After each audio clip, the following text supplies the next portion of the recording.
Pringle looking towards Agard. Ravel, ambitious, but brilliant!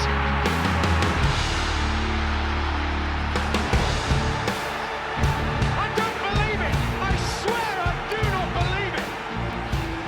And they are back on terms!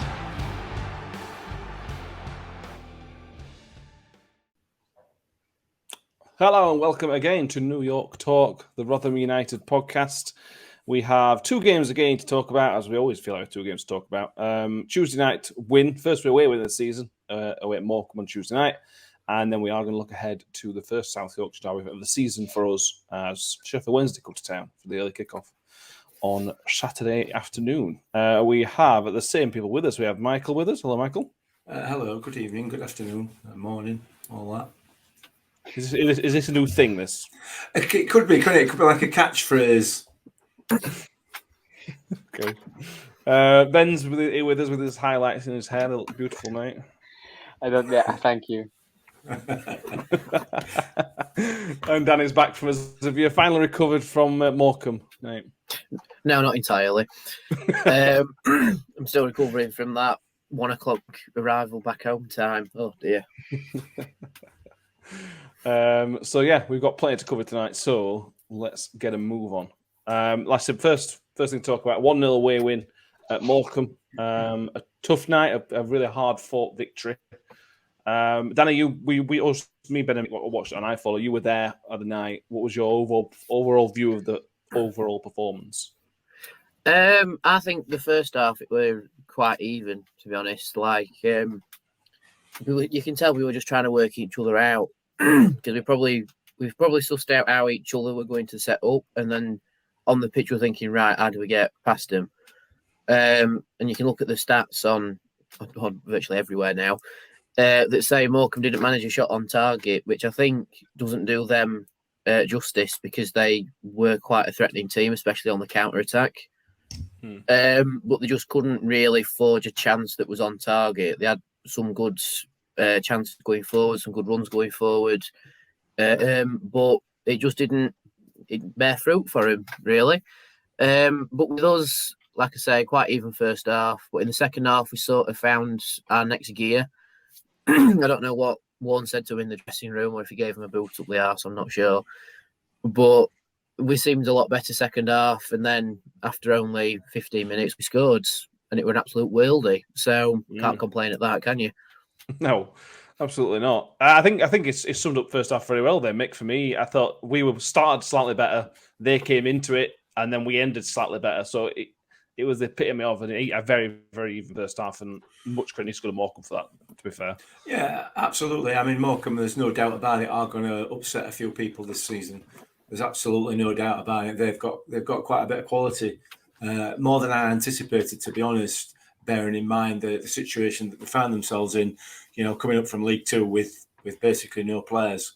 So the job that their manager's done in that short space of time to get that squad together and get them playing to that sort of level is pretty impressive.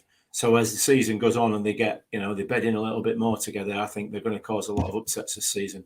They're a decent side. They're a good, solid League One side without a question. For me, I think you're right. That first half was probably just about even. I think if anybody edged it, we did. I think we just looked like we got more quality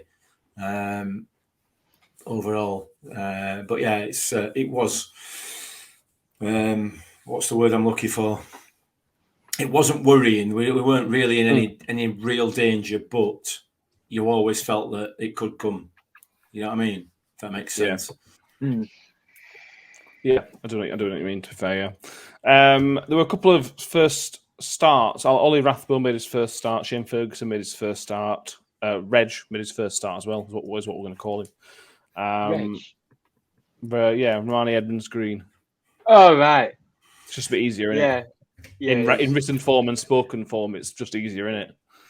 And if I heard Warney call him that the other day as well, so that's we're allowed. If Warney does it, we're all allowed to do it, as far as I'm concerned. It's nice to see them new boys giving it a shot, though, Ben. I know all of them have already played some minutes, but it's good to see them get on the pitch and play well for the most part. Yeah, it's always important to like bed people into the team, especially against I don't want to say against a crap team like Morecambe, but it's not. They're not going to be up. They're not going to be top 2. Do you know what I mean? Like it's not a must-win game. If that makes sense, you can sort of afford to not play 100%, but play 98. Do you know what I mean? By throwing, because they were good players. You know what I mean? He's not playing one at 16-year-olds like Cooper or anything. But they played well. They looked. Rathbone put him centre back. I didn't really see Reg much. Maybe that's a good thing though. He's a defender, so maybe that's a good thing.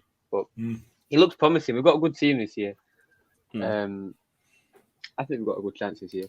And like you said with the game, I think that's going to happen a lot this year, where it's going to be even, but we're just skillfully better than a lot of teams in this division, which I don't think we were last time. We were better. That's why we lost. You mean League One? Yeah, in League One, like it's going to be an even game, 50-50. If it's 50-50, scheme-wise, tactics-wise, I feel like we're going to come on top all the time because we've got a better team than a lot of teams. That's a fair shout, Ben. Opposite to last season. Yeah. We all, as I mentioned, we watched an iFollow, Mick, and the camera angle didn't help us looking at how players played. I'm not gonna lie.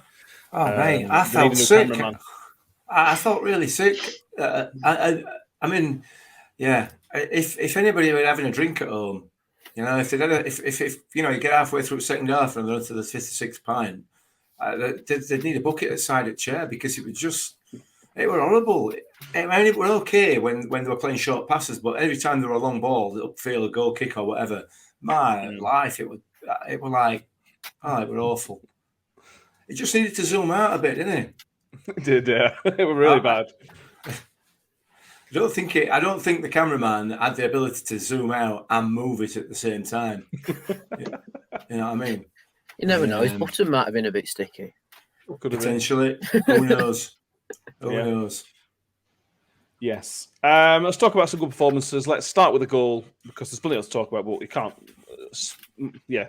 Michael Smith, first goal of the season, Danny, and he could not have dreamt a better goal. That was just unbelievable.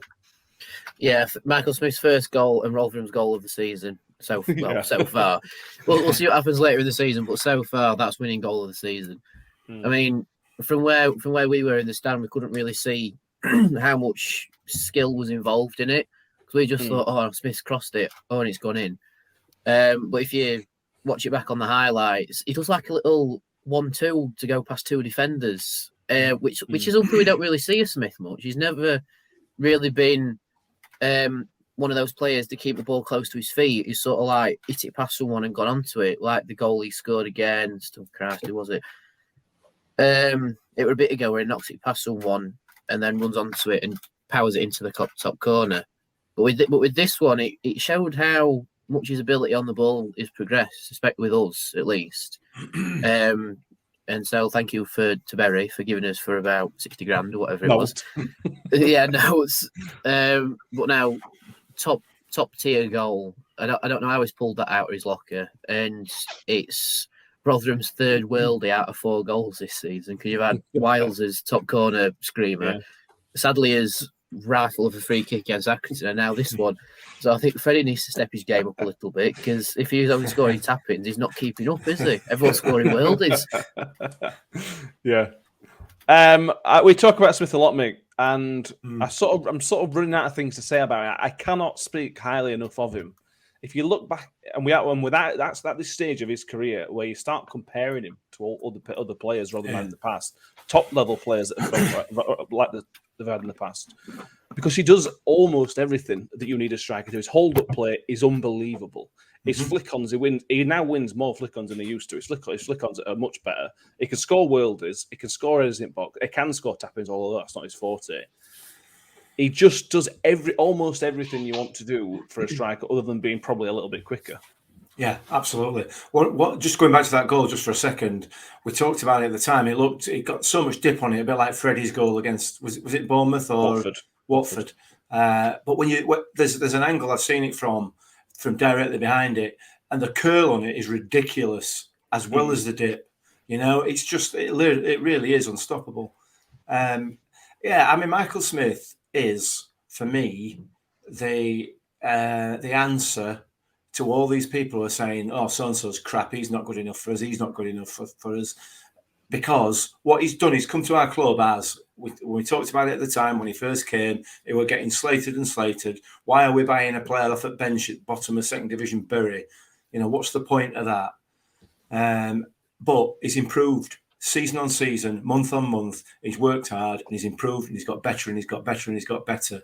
And he's got further to go because he's going to work hard and he's going to, you know, he's determined that he's going to improve. So next time you think about a player and you think, oh God, he's crap him, he's not good enough for us. Look at what this management team are doing with players. Look at how they are improving them. Look at how they are bringing them on. And yeah, they might come as rough diamonds and they might come not being able to trap a ball or not be able to head a ball or have deficiencies in certain areas or a lot of areas for that matter. I mean, Smithy did, to be fair. He was literally a target. He was not a good striker. He was not a good striker when he came. It was a target man. That's right, it. not one. In my eye. Yeah, absolutely. And now look at him. And he owes that in part to the work that's been done with him by Paul Warne and his team. Obviously, he's had to put the hard work and the hard yards in as well. But that's why we buy players like him, for me. He's been outstanding. He was outstanding all last season, and he's been outstanding so far this season. And he'll continue to be so. And yeah, I'm so pleased for him. Absolutely. And maybe he'll get a big money move because he does deserve one. I hope he doesn't, but he does deserve one for the work that he's put in to improve his game. He's been fantastic. Ben, you're like somebody who tries hard and like somebody who clearly. I mean, what I mean, I was sort of away from the pitch, on the training pitch. And Michael Smith is one of those people. I assume you, because of the work he's clearly put off the football field on the training pitch. I imagine you're a big fan of that because it's obvious the work he's put in, isn't it? People don't understand the ripple effect they have because when you got someone coming in like that from Bury off the bench Bury coming into practice like that, training like that. And you're starting and you see him working that hard, you're like, you know what I'm saying? And now it's got to the point where personally, I think he's our best player, right? And now Warren's in a situation where his best player is his hardest worker. So, like, you can see people coming in, like Red saying, damn, he's the best player and he's the first one in, last one. Damn, should I be doing more? Do you know what I mean? It has such a ripple effect on other people. And I mean, he was not very good when he came. I'm not going to lie. I love him to death, but he wasn't very good. Well, like you heard the stories about Warren saying when he first came that it was the last one there and first one there and stuff, and it proves because that goal that he scored Tuesday looked like a practiced shot. It was ball down, let everyone go past, patient, take your shot. I think he's so good. He really is. Yeah. It's interesting that Ben says about Smith being our hardest worker. I think he's starting to rub off on Ladipo a little bit as well. Because if you notice with Ladipo in his first two seasons, when we said this before, at times he looked fantastic and at times he looked a little bit lazy, like making runs towards the ball and such. I mean, we haven't seen much of him because he's been ill, but in that first game against Plymouth, all right, it could have been a little bit of him against his former club, but he seems a lot more, I don't know, like up for it. You know what I mean? Like up for going after the ball and making those runs.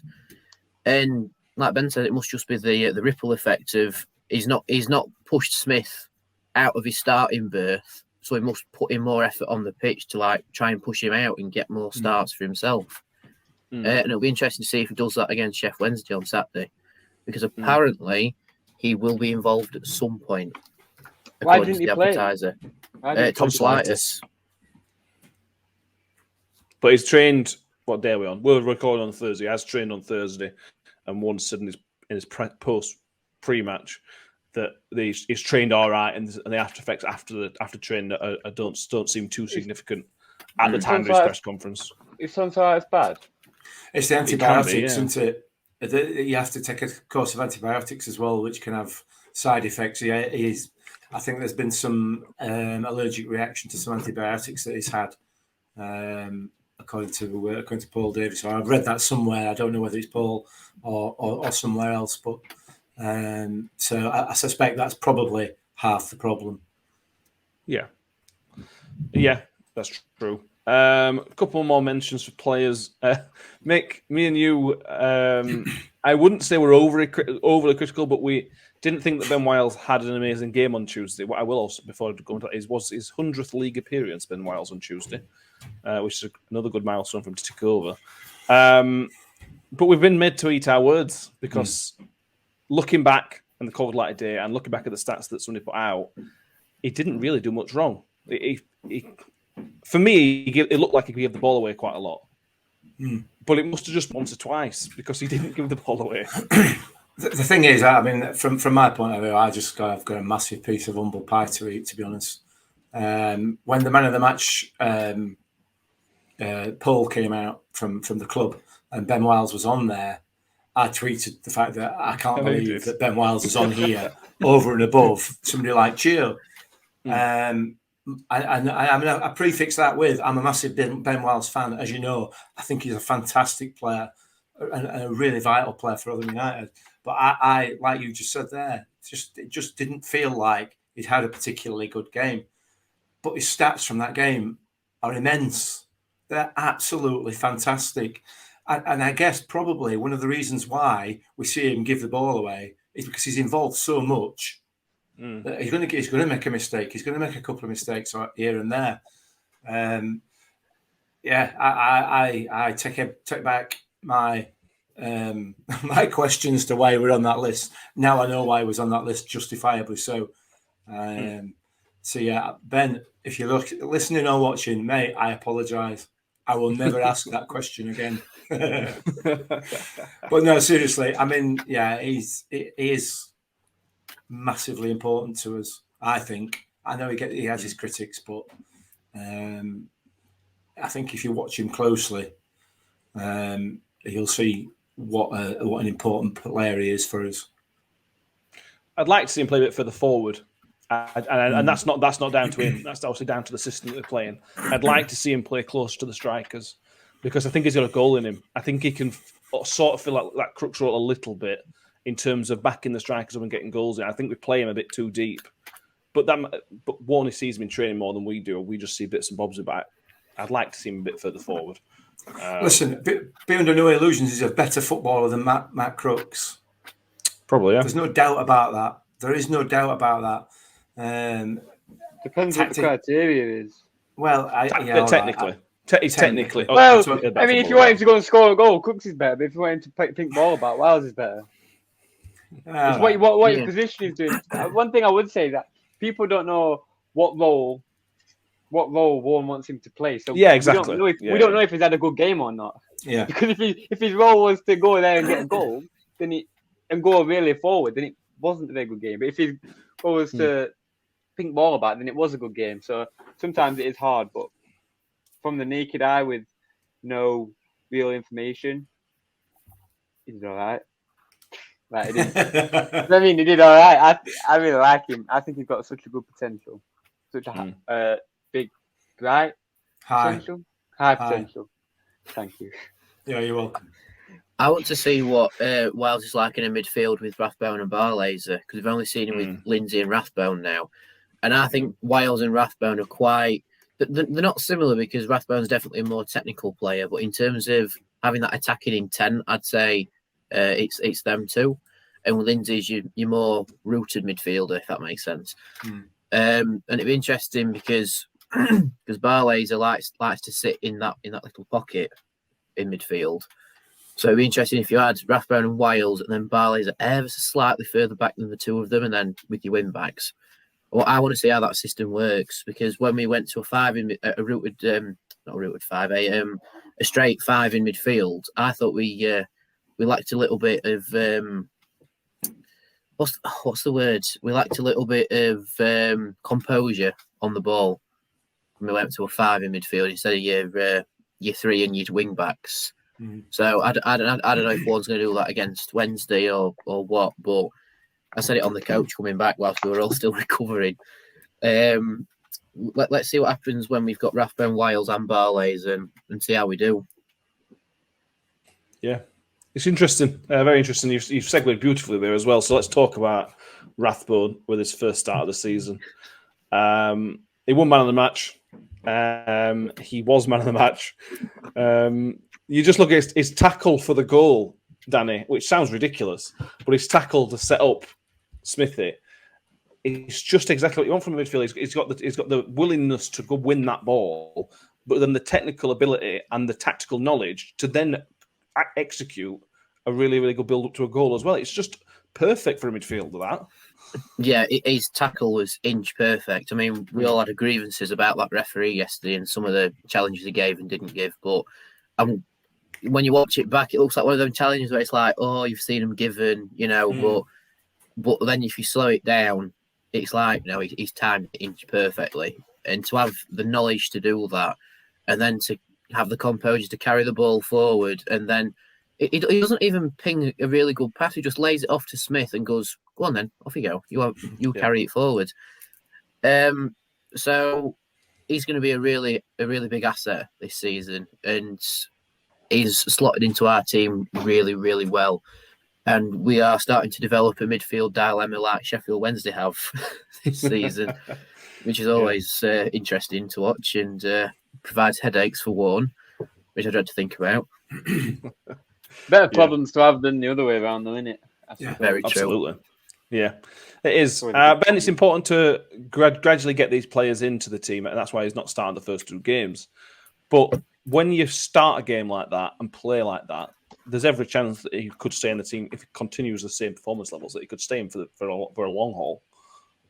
Yeah, I think it shows a lot about what type of footballer he is and his mentals coming in and just working like the way he did. I don't even care if he had a howler. He put him centre back so much, which I ain't seen anyone do since Lindsay first came.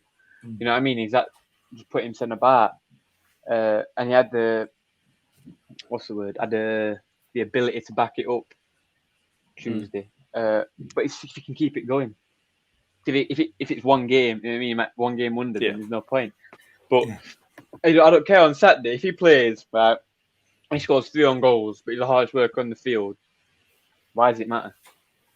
I mean, it's all about goals. He scores 3 on goals. Yeah, all right. Yeah, right. You know what I mean. Bad If example. he's the hardest worker on the thing, Yeah. when he's just come into a team, it sets such a good example. Yes. And if he's had that in training, then wow, we're going to win a lot of games. Yeah. So 3 on goals from midfield, I'd be worried about that. Yeah. What are your man at match, Mick, do you think? Yeah, I think so. Probably. I think he played really, really well. I think the whole of that midfield played well. Smithy played really, really well. I think I'd probably give it to Smithy, to be honest. Not because he scored the goal, but the work that he put in the rest of the time as well, holding the ball up, chasing the ball down, closing down, and working hard in the press. I thought he had the complete game on Tuesday night, Smithy, for a centre forward. So I'd probably give it to Smithy, but I do like him. I do like Rathbone. He has been compared already to Frex. By you? By me and others. I mean, I can't really compare him to Frex until I've seen him play. And if he adds some goals to his game as well, then he looks like a really, really good buy. You can't complain about any of the recruitment for me at all. I have no complaints about it at all. So, yeah, I like him. Yeah, I thought it was very good. Just took a couple more points to cover. Chio, Danny. He just causes defenders absolute nightmare. Do you know, if I were a Wednesday defender doing prep for this game, I'd be praying that Chio picks up an injury because I would not want to play against a man like him. Oh, against Morecambe, he were unreal. The trickery he's got in his locker is insane. I mean, we saw flashes of him in his first season in the Championship season, but hopefully this is the first season where he stays majority injury free and just gets to crack on. Because if this is what he's got to offer in the first 3 games, imagine what he's got to offer over the next 43. You know, it's it's gonna be amazing watching him. And when we spoke to Alex Miller on the scouting report, he said, was it going to be Liam Palmer? Probably On Palmer, that, yeah. Yeah, on that left-hand side. I mean, God be with him, you know. He's going to have a proper job on trying to keep Chio out of the game. And the best thing is, he doesn't just do the trickery and stop working. He keeps going until he can dig out a cross, play a pass, or win a free kick. You know, or just keep hold of the ball. It's like in the closing stages against Morecambe, he carried the ball forward and he kept it in the corner. And it's like Warney said, it's the first time he's seen us keep it in a corner and proper run down time in the game for a long time. And I agree. We've never been able to do that because there's always something's gone wrong. They've dug it out and then we've gone in and then it's gone up the other end and we're under threat again. But for Chio to have that knowledge and ability to keep it there, as well as play as a winger, but also have that defensive knowledge to come back and defend quite well for someone who's a natural winger, you know, it's going to be interesting. And I know I keep saying that, but everything about this season is interesting. The amount of teams who have fluffed up their opening games, the amount of results and goals that are going in, how well we're playing. You know, this is it's similar to the 1920 season start, but I don't know. There's something about us this season that's just, you know, pipping it. Yeah, I know what you mean. I think we are playing slightly better than that start, but then we ended up going up in that one, so it's difficult. Look at Ipswich. Ipswich is sitting on 1 point. They are still probably going to be up there. It's important to keep these going. Like I said, that's why it's interesting, because the start is made. It is definitely very interesting. Quick mention of the substitutions, because I suppose criticised them on the weekend. These three sort of worked out, mate, didn't they? Sadly, came on, was very, very dangerous. Woody came on at half time and was just Richard Wood. The only one that was sort of questionable for me was Mattock. Mattock came on 72 minutes. And I questioned it a lot because I thought checking Shane Ferguson off, who's a defensive left-sided player, to put on Mattock, who is a defensive left-sided player, didn't really make much sense. But to be fair to Mattock, he did play pretty well. He was very solid, weren't he? Yeah, he was. I think Mattock needs some game time, and I'm not convinced how much Shane Ferguson had left in his tank, to be honest. He looked a little bit weary when he went off. But Joe Mattock needs some game time because he's going to be an important player for us this year. You know how light we are down that left-hand side anyway. So to get him back fit and match sharp is really important.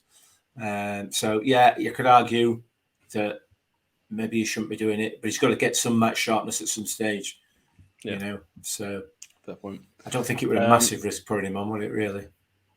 Mattock's got one of them mistakes in his locker. That's the concern with something they like all Mattock have, though. He doesn't do it week in, week out, but he's got one big mistake in him once every so often.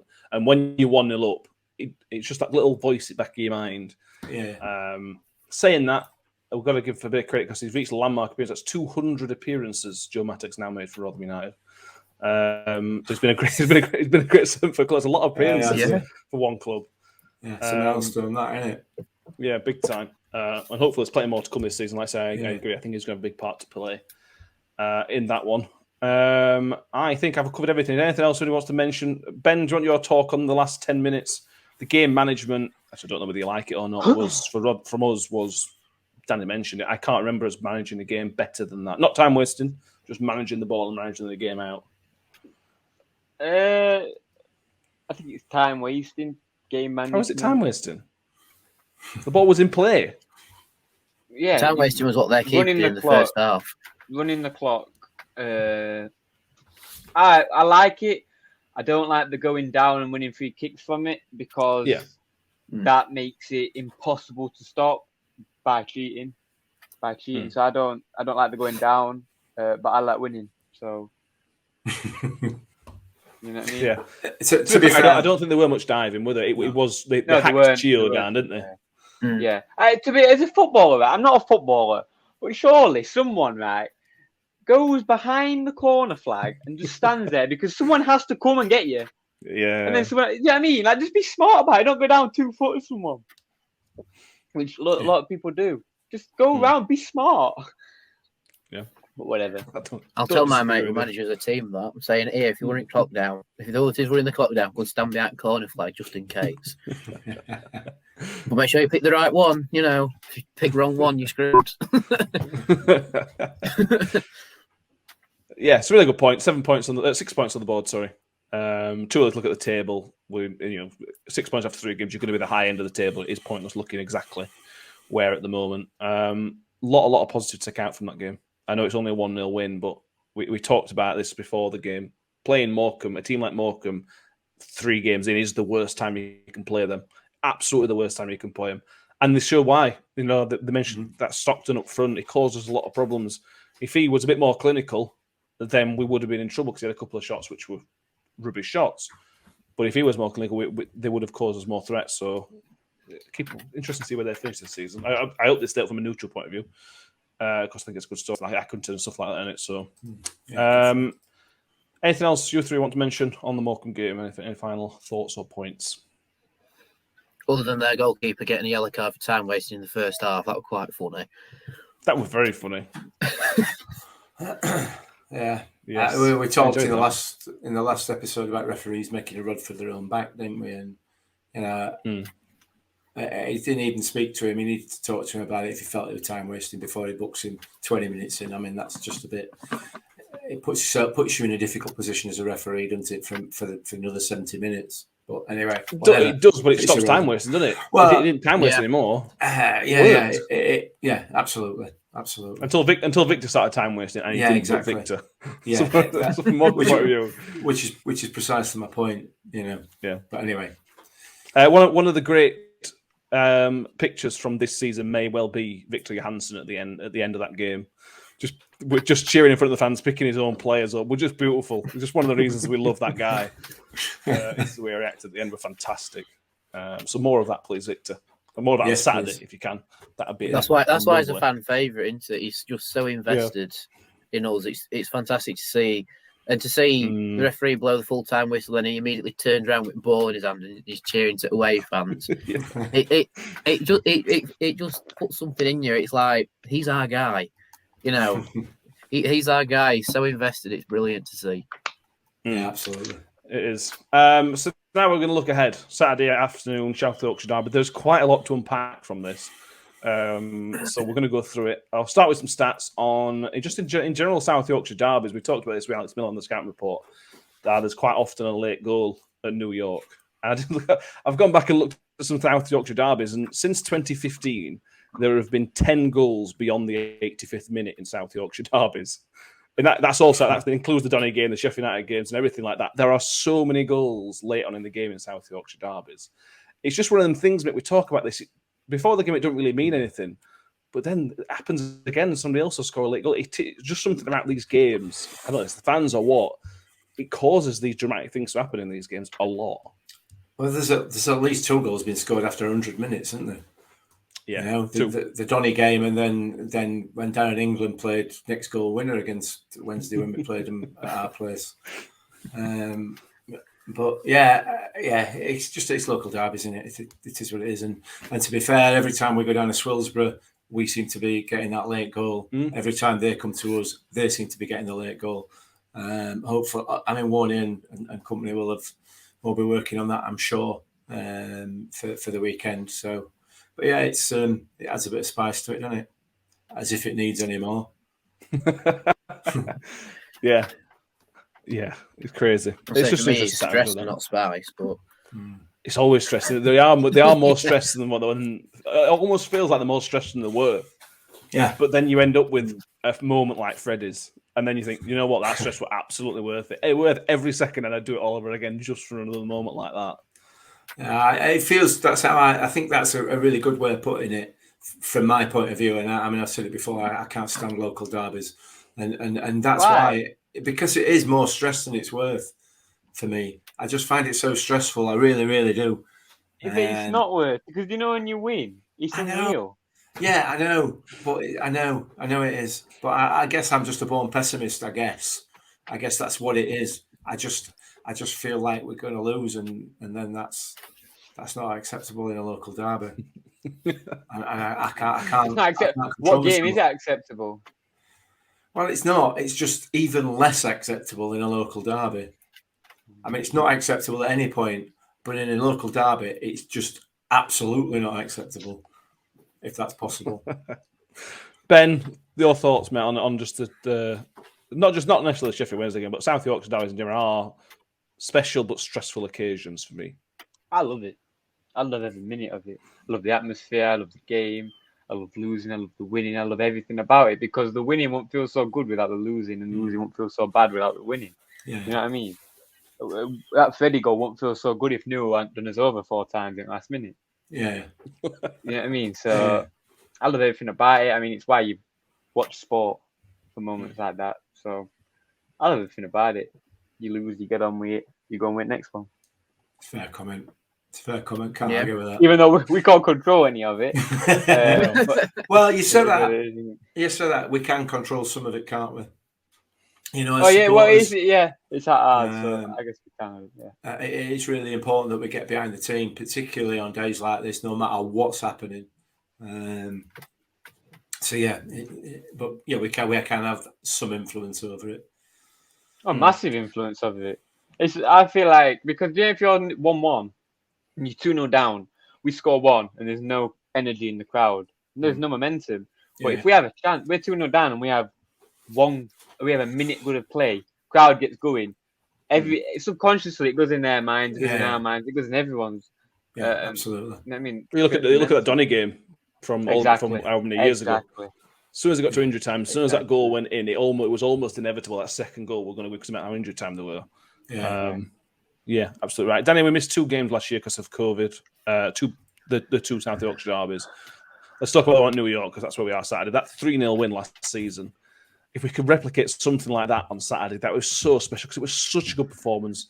Everything about it was just perfect, and we just want that again. If we can replicate that on Saturday, the whole of Rotherham will just stop functioning for at least 24 hours. Well, 50% of it will. Other 50% of the tail between the leagues because they're all Wednesday nights, aren't they?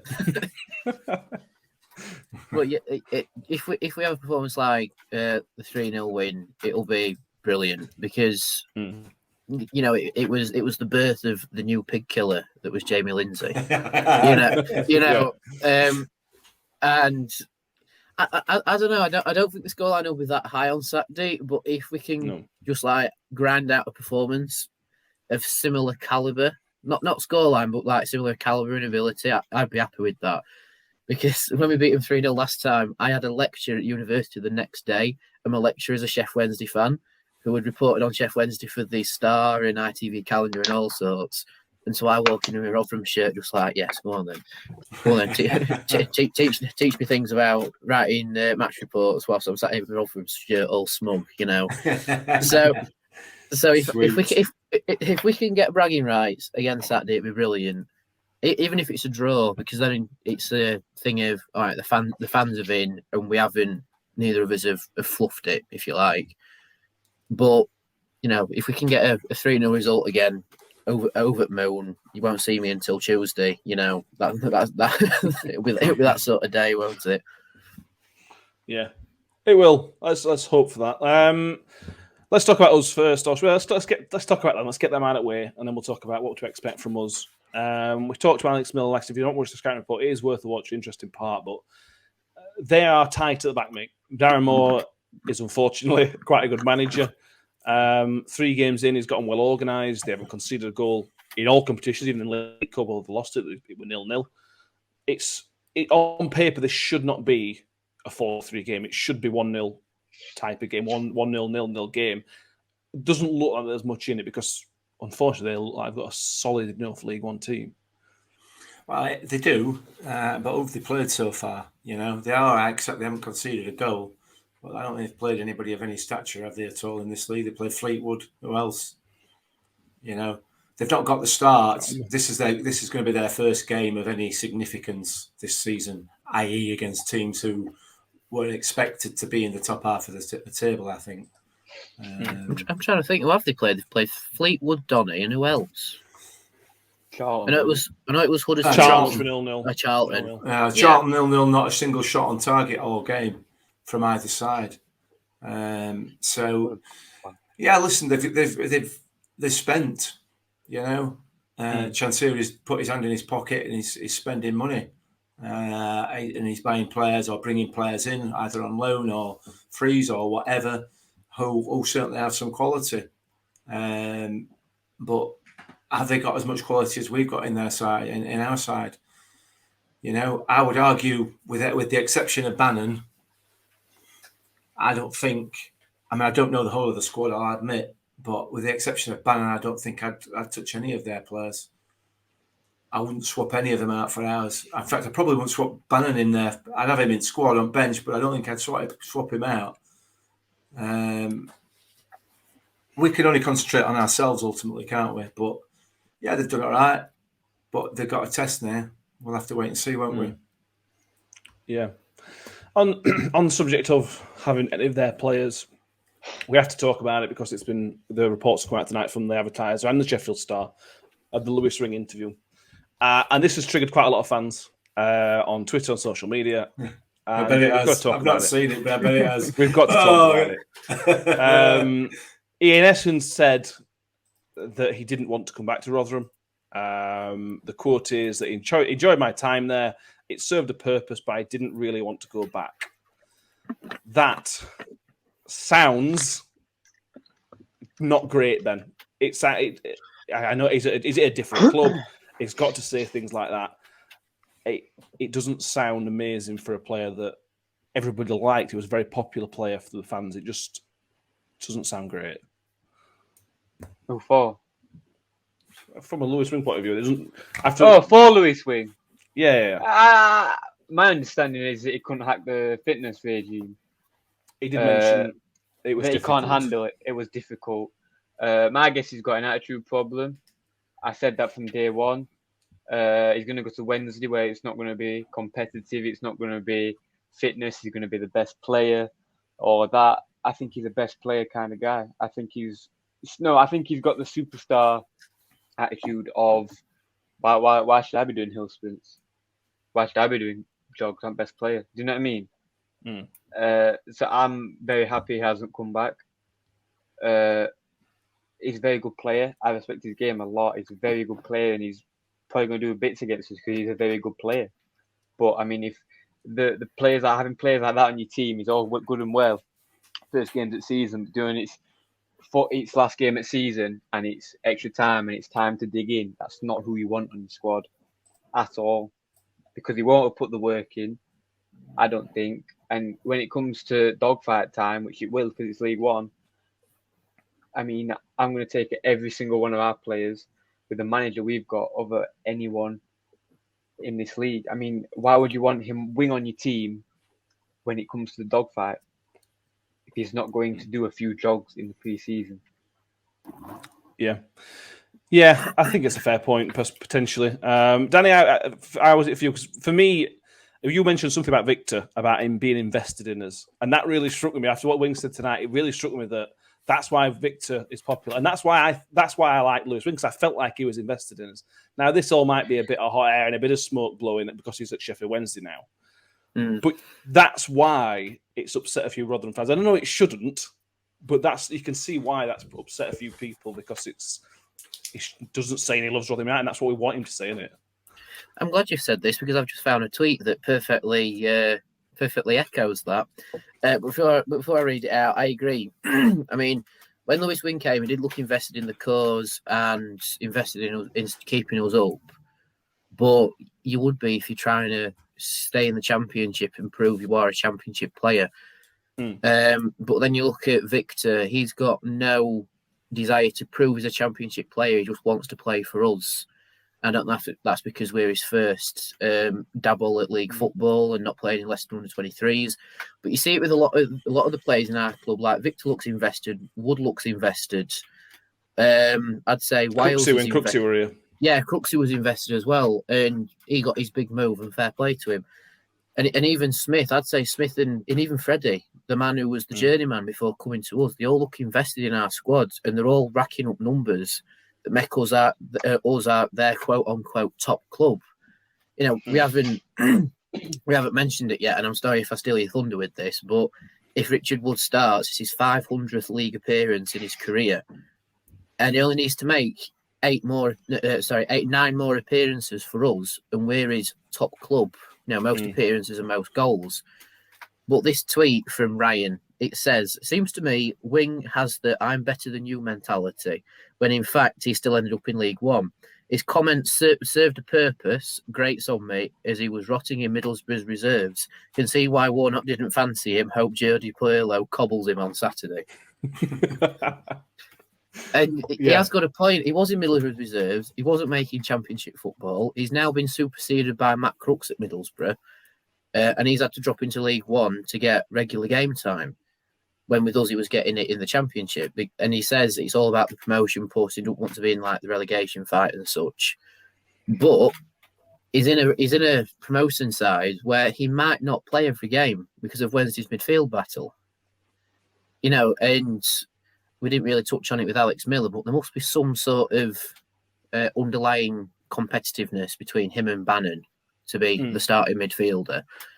But I don't know. You can see why it's rattled a few fans, and I think the whole thing served a purpose. It makes it feel like we were a bit of a stepping stone for him just to get game time. But I don't know. I mean, the only thing that's for sure is that he will get some abuse on Saturday. He guaranteed. will now. Yeah, he will now, of course. I mean, it happened with John Taylor when he went to Doncaster. It'll happen to him. Now he's at Wednesday. There's a common theme. So there's a common theme between all the players that you said there about Smith, Crooks, Freddie. I can't remember what else he said. Victor. But Victor and Wiles. Victor, right, didn't get a chance. Crooks was in Accrington. No one really wanted to sign him. Smith was on the bench at Bury. No one said Freddie couldn't do it in the Championship. They're all players that have come with a chip on the shoulder with something to prove. We hasn't got that mentality because he's been the best. My guess, he's been the best player everywhere he goes. I think he's one of the best. I think he's the best midfielder in League One. I really think he's so good. He's so good, but he's got that attitude. And Smith, Victor, Woody, they've all got something to prove. Woody, when he came back from his injury at 13, all had something to prove. Got cut from England squad. Do you know what I mean? This is the players that we're bringing in. People with chips on their shoulder. That's who you want, not players like Wing. And there's a reason Warnock didn't play him, because he doesn't have a chip on his shoulder. I think it's a good point, and I'm sorry. Were you going to come to me or not? Because I've got something. Sorry. I knew. I thought you might. It surprised me when you said you felt that Wing was invested in our club last season, because I absolutely did not see that at all. I agree with Ben. He's potentially a very, very good player, but there's a reason he's not playing at Middlesbrough. I've said this on podcasts before. There's a reason he's not playing at Middlesbrough. There's a reason he's not now playing in the Championship. Because whether he says he's had offers from Championship clubs or not, I don't believe that he has. Because he's now playing in League One. And he doesn't think he's a League One player. He doesn't believe he's a League One player. And the ability that he's got is not at League One level. So why does nobody else want him? There's an issue somewhere. And I said this last season. I just, it's not something that I can put my finger on. There's an issue somewhere with him, and I think Ben's probably right. It probably his attitude. It's probably from reading between the lines of that article from Paul Davis. It's work rate. He's not willing to put the work in. Why would he? He's been the best player everywhere he goes. He'll have got attention everywhere he goes because he's the best player. Skillfully and naturally, you can see he's the best. He was the best player on the pitch every team we played last year. I'll tell you what. One of the tweets when he came to us, or was talking about coming to us on loan last season, from a couple of Middlesbrough fans were along the lines of, "If he's going, I'll drive him down myself." It tells a story. It does tell a story, and this conversation may well come to bite us back on backside. Probably 5 o'clock on Saturday. When he's. I'm expecting that there's a Sheffield Wednesday fan clipping this now. Yeah, I'm sure they are. I'm sure they are. And if they are clipping it, hello. Hello. but listen, good luck to him. But I don't think it's I genuinely don't think from a career point of view that it's going to amount to much. I hope I'm wrong. But I don't. It reminds me a little bit of a Jake Hasty character. He came to us and he was a good player, but he came with an attitude issue, which is why he went back to Rangers in January, and now he's at Partick Thistle. You know, I mean, that's not a knock to Partick Thistle, but in terms of the Scottish leagues, you know, it's a bit of a, you know, It's not a step up from Rotherham, is it? Yeah, exactly. I mean, we've signed players from teams that have finished above them. You know, I mean, look at Hamilton Academical have finished above them a few times in recent years, and now we've got Miller and a Doffin from them. So, yeah, I mean, it all boils down to you can have as much ability in the world, you can be the best player in the world, but if your attitude stinks, you're not going to progress as far as someone who's a really hard worker and is invested in clubs. You know, it's like you could be the next Lionel Messi, but if your attitude stinks, no one's gonna take you on. You know, so it's because some of them they go into the job thinking that it's my job, it's your job to lose when you haven't even got it yet. Whereas someone who's coming in with that, no one's ever believed. You know what I mean? Victor weren't even playing. Smith were on the bench, weren't even getting the start at Bury. That he's going to come in. He's got nothing to lose. They've got nothing to lose at all. And a man with nothing to lose is a very dangerous man. Everyone knows that. It's a very well-known saying. Wing just doesn't have that. Why should he? Because he's the best player. I said, listen, before I get clipped, right? Last year when we played our team, everyone wave just in case. He was the best. He was the best player on the pitch every game I seen him play. Naturally, the way he read the game and the way he seen it, he was the best player. Before I get clipped. Don't clip me, please. Don't clip me. Can I just say, a man with nothing to lose with loads of money and no arms is even more dangerous. I don't get that. That's also a well-known saying. Yeah, for regular listeners. Yeah. Anyway, going out of fashion like a man with no arms or something. Throwing money around like a man with no arms. Still don't know. Yeah. Moving on, it will almost definitely score on Saturday. So yeah. Well done. Yeah. We'll mention we'll move on to us now. Let's move on to Rotherham United. As Danny mentioned, then assuming Richard Wood plays, which I hope he does, it will be his 500th league game of his career. There's not many people get there. It's something like there's less than 500 people in the entirety of the Football League history have got to that landmark. He will go level with Kevin Keegan. When it gets to that, it's just his career's spanned. It genuinely feels like I can't believe he's only 36, mate. It feels like he's been around forever. It's like Totti and Buffon. They've just been around forever. And he's not done. To be fair to him, is he? He's not finished. No. We've said he's been finished for the last 4 seasons, haven't we? You know, he is the ultimate professional, isn't he?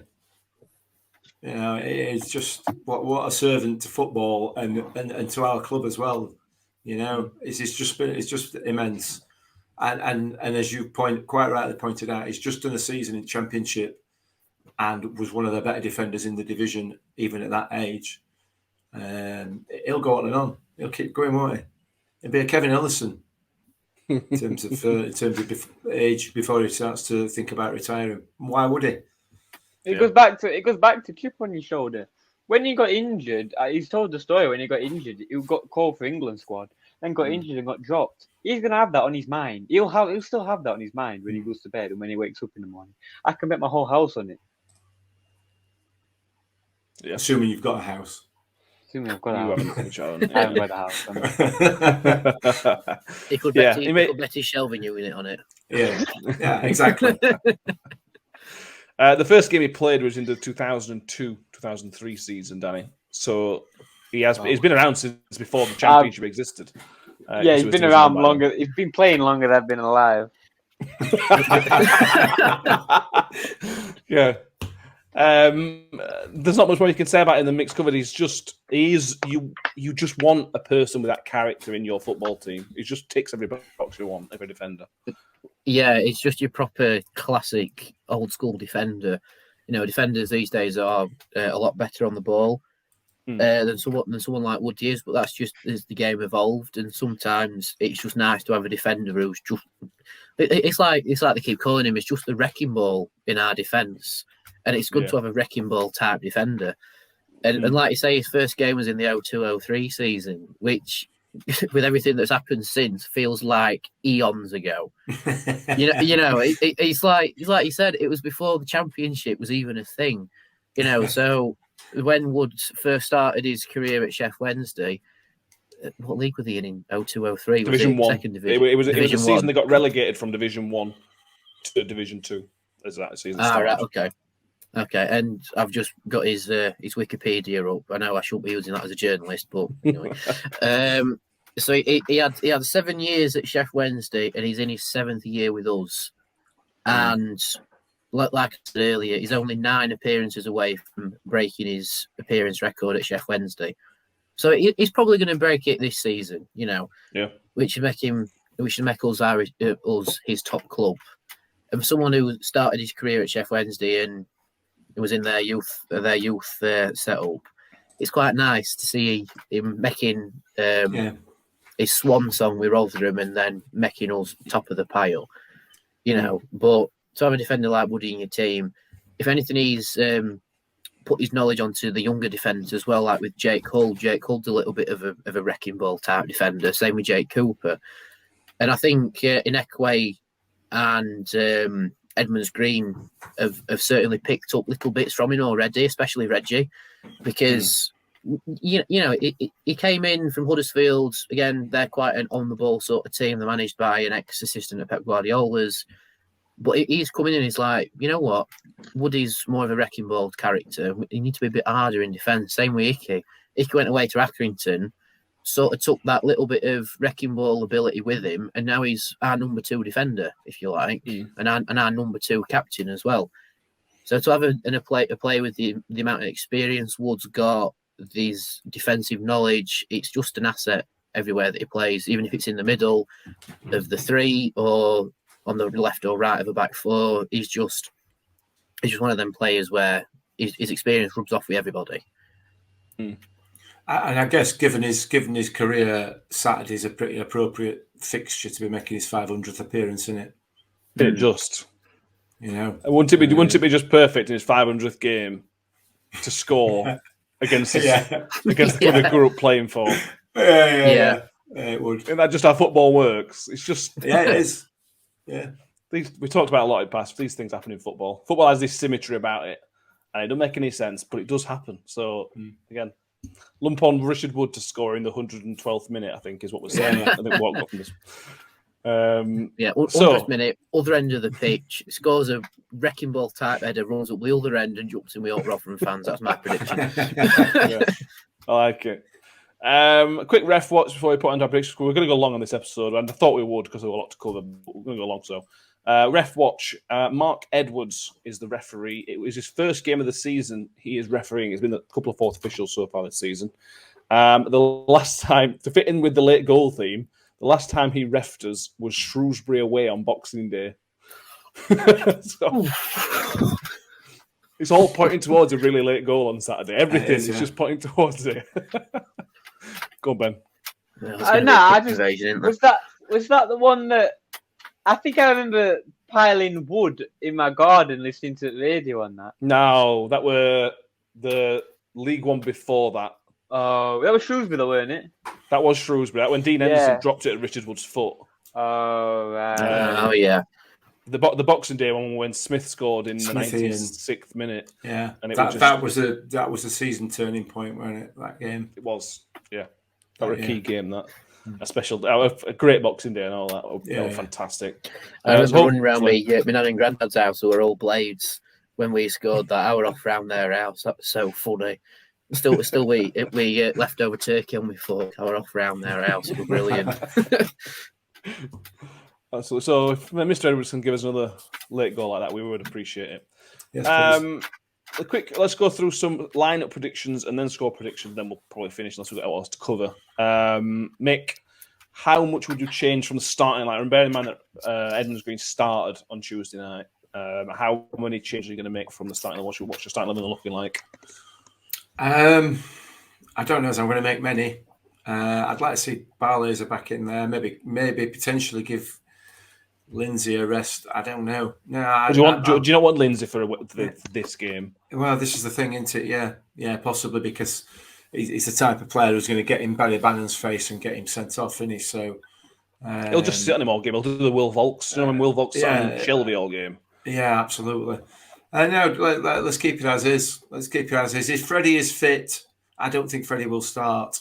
I genuinely don't. I think because of his lack of training for the last week or so, I suspect JJ will start up front with Smithy. I can't see any reason whatsoever to change that back three. The second half back three. Yeah, the second half back three. Sorry, apologies. Yeah. So the only question is, what is he going to do in midfield, in that centre, and who's he going to play out on the left? Is it going to be Ferguson or is it going to be Miller? Is he going to go for it and go with Miller? Because he could well do. So I genuinely don't know. Is my answer, which is no use. But I will have a fan of prediction out in time to get some points. Fantastic. Ben, Mick's covered most of it. I think we're all in agreement. The back three will start the same as it finished. I can't see why that would, injury permitting, that was the same. I've put Icky, Wood, and Harding. Yeah, that's what finished. Oh, is it? I think when what started. No, it started different, didn't it? Yeah, it did. Yeah, it started. Yeah. So it'll start on Saturday how it finished in defence. I've gone the same as the first game of the season, bar Freddie out for Coyote. But you put Miller in. So I put Miller in. I put Lindsay in. I put Barlas, Lindsay, Wiles in midfield. You dropping Rathbone? Yeah, I don't think he'll play him against Wednesday. I think he'll play Lindsay because I've got a thought of him not wanting to play Rathbone in this bigger game, as big a game. Not as honestly as big a game as this, but first derby. You know what I mean? I feel like he'll play Lindsay, who's a little bit more experienced in these games. He's played it and absolutely smashed it out of the park last season. So I've gone same team as first game except Kado in. Yeah, Danny, what do you think, mate? Do you want me to give me full lineup or just expand on points? Go for full one. Yeah, go for full one. All right, so Victor in goal, obviously. Now, depending on if Woods is... Oh, my dog's just appeared. Now, depending on if Woods is 100%, I'd put him in defence, but working with if he isn't 100% and he can only do back end of the game, Hardy, Nicky and Reg again. But if not, Wood in for Reg. Then Ogbeni and Ferguson on the wings. And then I'd go Barlays with Rathbone and Wiles in midfield, with Lindsay coming on for Barlays later in the game, just as a bit of a more of an attacking threat as well, just in case, and then obviously Smith and KO'd out up front because Freddie's obviously not 100% if they're saying he will play a part. So I can see Freddie coming on for KO'd, Miller on for Ferguson, and possibly Lindsay on for either Barlays or Wiles later in the game. So that's my lineup prediction for you. Fair enough. I've gone the same as that, except I think Lindsay will play over Barlays. I'd like to see Barlays play, but I think Warney will be almost more concerned with their midfield than with ours. Stopping that. If you stop their midfield, we're probably going to win game. But they may well be thinking exactly the same as us. So yeah, we've got people outside the midfield that can make a play. Well, that's it. That's their making, but they can change the game. Well, this is another why it's interesting. Their 4-3-3 matching up to us is going to be interesting because if our midfield outdoes their midfield three, that puts us in a better position out wide because our attacking fullbacks are going to be in a really good position because our back three will cover their front three, and then we've got the wing backs stacking there. So that would put us in. If our midfield battle wins, that will put us in a better position. But we've got to win the battle. So it's interesting, very interesting. We use that word a lot. We should just change his name to the Interesting Podcast. Although some people may disagree with that. The Interesting Trigger Warning Podcast. Let's go for some predictions. Mick, what is the prediction? Oh, obviously, all these goals are going to be after the 85th minute, aren't they? So, yeah, I forgot about that. I'm going to go 0-0, to be honest. And I'll to be honest, one apiece. I'm not sure who's going to come out on top. I'm not sure anybody's going to come out on top. So I'm going to go 1-1. Okay. I'm going to go next. I'm going to go 2-2. I think it's just going to go against all sense because it should be a really tight game and it should be no goals. But it just feels like against the odds type of games. So I'll go 2-2. Danny? I'll go for the same prediction that I told RB Radio the other day. I'm going to get slated for this, but I'm saying 1-0 Sheffield Wednesday. Oh, Danny. I don't know. I just see it. I see them scoring in about the 88th minute or something. I can just see it. Lewis Wing, obviously. Yeah. or Bannon, which would make it worse. It probably would, actually. Yeah. Ben? I'm going 2-0 Rotherham. I like your style. Yeah, absolutely. I don't share your confidence, but I appreciate it. And I don't see how they can match up to us mentally, really. When they've got someone like Wing in dressing room. We've got Woody and... we've got Woody and Smith. Think about the differences in training. That's not going to be a competitive, hard practice with Bannon and Wing. Save that for Monday's episode. Wait well. Next episode. Yes. So thank you all for listening and watching. I hope you've enjoyed it. We've gone long, as you'd expect. Hopefully on Monday, we'll be going even longer and celebrating a good win. Not a good wing, a good win. So hopefully that's the case. So thank you all for watching. If you are on YouTube, subscribe and like it. And make sure you've checked out the scouting report and make sure you've checked out Danny's matchday vlog from Morecambe. That will be up on our YouTube channel already. So please check both of those out and share them on, share them and let us know what you think as well. Always appreciate any feedback that anybody can give us on anything. We do always try new things. So let us know on that one. Mick, it's been a pleasure. Really? Wow. That's just what you're saying, it. Oh, right. Sorry. I thought for a second that you were being serious. I apologise. Yeah, that's for me as well. Yeah, thank you very much. Danny, always a pleasure, mate. I mean that one. Yeah, always a pleasure to be here, rabbiting on about football for over an hour. Absolutely. And Ben, I appreciate all your forthright comments and opinions. I really, really enjoy them.